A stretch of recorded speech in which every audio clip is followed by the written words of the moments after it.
समुद्र की लहरें उस रात कुछ ज्यादा ही बेचैन थीं। रामेश्वरम के छोटे से द्वीप पर अंधेरा धीरे धीरे फैल रहा था, लेकिन एक झोपड़ी के भीतर एक बच्चा जाग रहा था। बाहर तूफान था और भीतर एक सवाल, क्या गरीबी में जन्मा इंसान भी आसमान छू सकता है? उस बच्चे का नाम था अब्दुल कलाम। किसी को अंदाजा नहीं था कि यही बच्चा एक दिन पूरे देश की उम्मीद बन जाएगा, लेकिन उस रात किस्मत ने उसके लिए पहला इम्तिहान तैयार कर रखा था।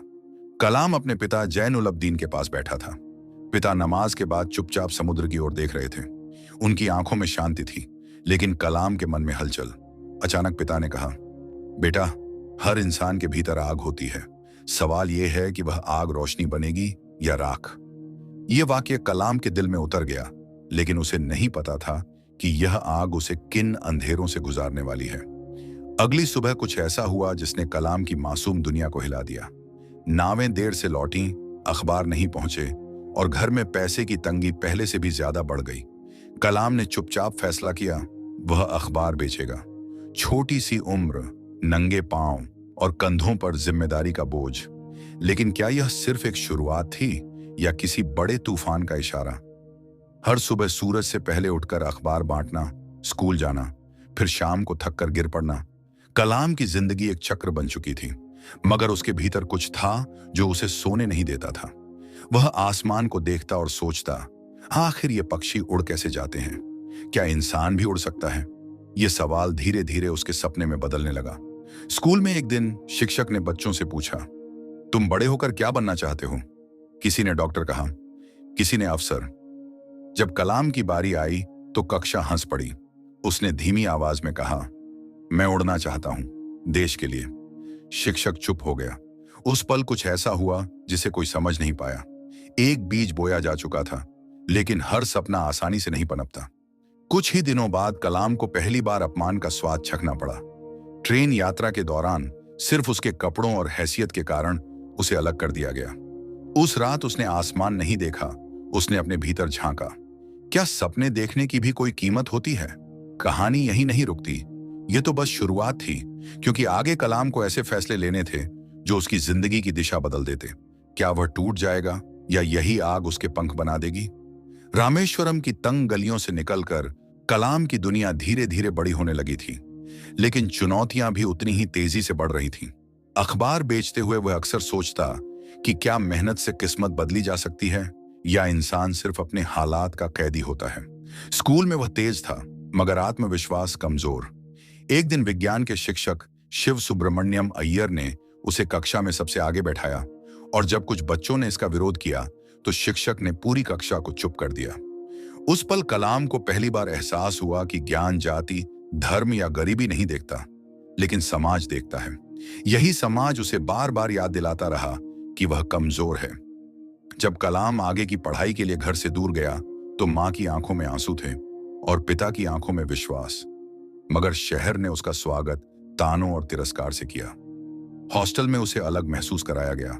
खाने की पंक्ति में भी उसकी पहचान पहले उसकी हैसियत से की गई। हर रात वह खुद से एक ही सवाल पूछता, क्या सपने देखना गुनाह है?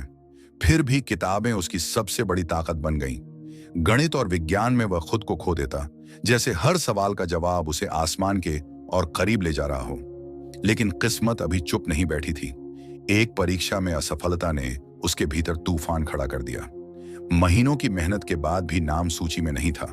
उस रात कलाम देर तक जागा रहा, खिड़की से दिखते अंधेरे को देखता रहा, और पहली बार उसे डर लगा कि कहीं उसके सपनों के पंख टूट तो नहीं रहे। मगर उसी डर के बीच एक आवाज उभरी, यह अंत नहीं है, यह इम्तिहान है। और कलाम को नहीं पता था कि अगला इम्तिहान उसे ऐसी जगह ले जाने वाला है जहां से वापसी सिर्फ जीत के साथ संभव थी। असफलता की आग ने कलाम को जलाया नहीं, बल्कि और मजबूत बना दिया था। और उसी जिद के साथ वह मद्रास इंस्टीट्यूट ऑफ टेक्नोलॉजी पहुंचा, जहां सपने बड़े थे लेकिन रास्ता बेहद कठिन। पहली ही मुलाकात में उसे एहसास हो गया कि यहां सिर्फ मेहनत नहीं, खुद को साबित करना भी जरूरी है। विमान इंजीनियरिंग की पढ़ाई आसान नहीं थी। ऊपर से पैसों की कमी हर कदम पर पीछा कर रही थी। मां अपने गहने बेचकर पैसे भेजती और कलाम चुपचाप उन रुपयों में अपना भविष्य देखता। कॉलेज में कुछ छात्र उसे नजरअंदाज करते, कुछ उसकी सादगी का मजाक उड़ाते, लेकिन वह हर रात देर तक पढ़ता, मशीनों के बीच बैठकर आसमान को समझने की कोशिश करता। तभी एक दिन वह घटना घटी जिसने उसकी नींद छीन ली।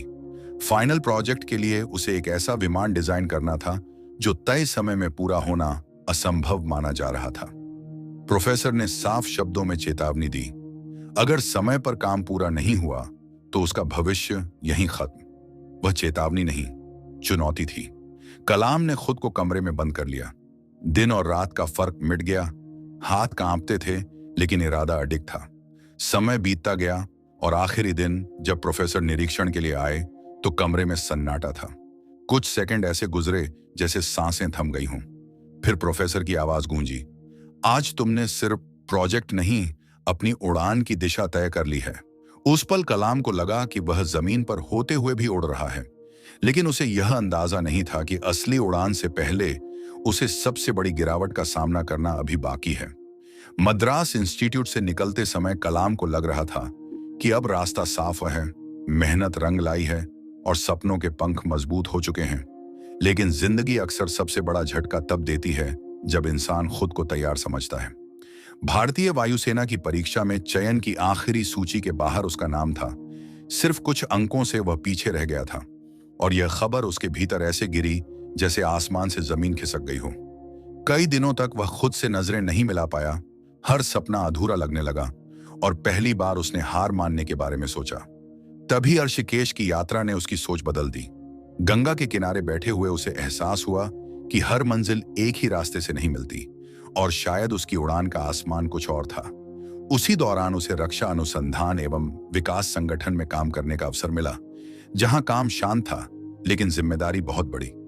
छोटे छोटे प्रयोगों से शुरुआत करते हुए वह रॉकेट और मिसाइलों की दुनिया में उतर रहा था, पर हर प्रयोग के साथ दबाव बढ़ता जा रहा था। कुछ असफलताएं ऐसी थीं जिनका कोई जवाब नहीं था। रातें बेचैन हो गईं और सवाल फिर लौट आया, क्या वह सही जगह पर है? तभी एक प्रोजेक्ट में हुई बड़ी चूक ने पूरे विभाग को संकट में डाल दिया और उंगलियां उसी की ओर उठने लगीं। उस पल सब कुछ दांव पर था, नाम, भरोसा और भविष्य। कमरे में खामोशी थी, फैसले का इंतजार, और कलाम जानता था कि अगर यह दरवाजा बंद हुआ तो शायद सपनों की यह उड़ान हमेशा के लिए थम जाएगी। उस कमरे की खामोशी कलाम के दिल की धड़कनों से भी भारी थी। हर निगाह उसी पर टिकी थी और फैसले का पल जैसे समय को रोक चुका था। लेकिन तभी उसने डर के आगे झुकने के बजाय जिम्मेदारी को स्वीकार किया और साफ शब्दों में कहा कि असफलता उसकी है और सुधार भी वही करेगा। यह जवाब किसी बहाने से ज्यादा साहस का सबूत था। वरिष्ठ वैज्ञानिकों ने उसे आखिरी मौका दिया और वही मौका उसकी जिंदगी का मोड़ बन गया। दिन रात की मेहनत फिर शुरू हुई। असफल प्रयोगों से सीखना उसकी आदत बन गया और टीम को साथ लेकर चलने की कला उसने वहीं सीखी। महीनों बाद जब वही प्रोजेक्ट दोबारा परीक्षण के लिए तैयार हुआ तो पूरा परिसर सांस रोके खड़ा था। लॉन्च का बटन दबा, कुछ सेकंड बीते और फिर आसमान में उठती सफल उड़ान ने सबकी आंखों में विश्वास जगा दिया। तालियों की आवाज के बीच कलाम चुप था, क्योंकि वह जानता था कि असली जीत शोर में नहीं, आत्मविश्वास में होती है। उसी दिन उसे पहली बार एहसास हुआ कि नेतृत्व आदेश देने से नहीं, उदाहरण बनने से पैदा होता है। लेकिन यह सफलता आराम लेकर नहीं आई थी, बल्कि नए दबाव और बड़ी जिम्मेदारियां साथ लाई थी। अब देश की उम्मीदें उससे जुड़ने लगी थीं और हर नया प्रोजेक्ट पहले से ज्यादा कठिन था। कलाम समझ चुका था कि आग ने उसे जला नहीं, गढ़ा है, और अब यह आग सिर्फ उसकी नहीं रही, बल्कि पूरे देश की ताकत बनने वाली थी। सफलता के बाद कलाम का नाम प्रयोगशालाओं की दीवारों से निकलकर देश के भरोसे में बदलने लगा था। लेकिन असली परीक्षा अब शुरू हो रही थी, क्योंकि उसे उस कार्यक्रम की जिम्मेदारी सौंपी गई जिसे असंभव कहा जाता था। एक साथ कई मिसाइल परियोजनाएं, सीमित संसाधन और समय का भारी दबाव हर दिन किसी युद्ध से कम नहीं था। टीम में युवा वैज्ञानिक थे जो जुनून से भरे थे, लेकिन अनुभव की कमी साफ दिखती थी और कलाम जानता था कि अगर वह टूटे तो सब टूटेंगे। हर असफल परीक्षण उसके दिल पर चोट करता, फिर भी वह मुस्कुराकर अगली तैयारी में लग जाता। कई बार रॉकेट लॉन्च से पहले आखिरी क्षणों में तकनीकी खराबी सामने आती और पूरे देश की निगाहें उस एक फैसले पर टिक जाती, लॉन्च रोकना या जोखिम लेना। एक रात लगातार असफलताओं के बाद मीडिया ने सवाल उठाने शुरू कर दिए। राजनैतिक दबाव बढ़ा और भीतर ही भीतर उसे डर सताने लगा कि कहीं यह सपना भी अधूरा न रह जाए। लेकिन उसी अंधेरे में उसने टीम को एकजुट किया और कहा कि अगर हम आज नहीं गिरे तो कल उड़ना नहीं सीख पाएंगे। आखिर वह दिन आया जब परीक्षण दोबारा तय हुआ, काउंटडाउन शुरू हुआ और जैसे ही मिसाइल ने आसमान चीरते हुए उड़ान भरी, पूरा केंद्र खुशी और राहत से भर उठा। तालियां गूंजी, नाम उछला और मीडिया ने उसे नया नाम दे दिया, मिसाइल मैन। मगर उस शोर के बीच कलाम की आंखों में सिर्फ एक सवाल था, क्या यह अंत है या देश के लिए सबसे बड़ी जिम्मेदारी अभी बाकी है? मिसाइल मैन कहलाने के बाद कलाम की पहचान सिर्फ एक वैज्ञानिक की नहीं रही, बल्कि वह देश की आत्मविश्वास भरी आवाज बन चुका था। लेकिन सम्मान के साथ जिम्मेदारियों का बोझ भी कई गुना बढ़ गया था। जब भारत के सबसे गुप्त और संवेदनशील मिशन की जिम्मेदारी उसके कंधों पर रखी गई, तो उसने बिना किसी दिखावे के बस इतना कहा कि देश पहले है, नाम बाद में। पोखरण की रेत के नीचे तैयारी चल रही थी। हर कदम गोपनीयता और जोखिम से भरा था। एक छोटी सी गलती पूरे देश को संकट में डाल सकती थी। दिन रात की मेहनत, सीमित समय और अंतर्राष्ट्रीय दबाव के बीच कलाम शांत दिखाई देता था, लेकिन भीतर हर पल गणनाएं चल रही थीं। परीक्षण की रात आसमान असामान्य रूप से शांत था, जैसे वह भी फैसला सुनने को रुका हो। काउंटडाउन के आखिरी सेकंड्स में अगर सिस्टम ने जवाब देना बंद कर दिया होता तो सब कुछ खत्म हो सकता था। लेकिन संकेत सही मिले और धरती के नीचे छिपी शक्ति ने अपनी मौजूदगी दर्ज करा दी। सफलता की खबर फैलते ही देश में उत्साह की लहर दौड़ गई, जबकि दुनिया की नजरें भारत पर टिक गईं। उस ऐतिहासिक पल में भी कलाम ने अपनी टीम को आगे किया और खुद पीछे खड़ा रहा, क्योंकि वह जानता था कि असली नेतृत्व चमक में नहीं, विश्वास में होता है। लेकिन इसी ऊंचाई पर खड़े होकर किस्मत उसे एक ऐसे मोड़ पर ले जाने वाली थी जिसकी उसने कभी कल्पना भी नहीं की थी। इतिहास रचने के बाद कलाम को लगा था कि अब वह फिर से प्रयोगशालाओं की शांति में लौट जाएगा, लेकिन देश ने उसके लिए कुछ और ही तय कर रखा था।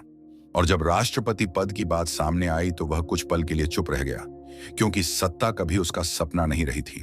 अंततः उसने जिम्मेदारी को सेवा समझकर स्वीकार किया और राष्ट्रपति भवन में कदम रखते ही उसने स्पष्ट कर दिया कि यह पद सम्मान का नहीं, कर्तव्य का प्रतीक होगा। बच्चों से मिलते हुए उसकी आंखों में वही चमक दिखती थी जो कभी रामेश्वरम के उस छोटे से लड़के की आंखों में थी, और वह हर जगह एक ही बात दोहराता, सपने देखो और उन्हें सच करने की हिम्मत रखो। सत्ता, सुविधाएं और प्रतिष्ठा भी उसे जमीन से जुड़ा रहने से रोक नहीं सकी, क्योंकि उसके भीतर की आग अब रोशनी बन चुकी थी। जब उसने अपनी आत्मकथा का नाम विंग्स ऑफ फायर रखा, तो वह सिर्फ अपनी कहानी नहीं सुना रहा था, बल्कि हर उस बच्चे को आवाज दे रहा था जो हालात से डरता है। उसके जाने के बाद भी उसके शब्द, उसके विचार और उसके सपने जिंदा रहे, क्योंकि कुछ लोग शरीर से नहीं, विचारों से अमर होते हैं। रामेश्वरम की उसी रात से शुरू हुई कहानी यहीं खत्म नहीं होती, बल्कि हर उस दिल में दोबारा शुरू होती है जो अंधेरे में भी उड़ान भरने का साहस रखता है, क्योंकि आग से बने पंख कभी जलते नहीं, बल्कि आसमान रचते हैं।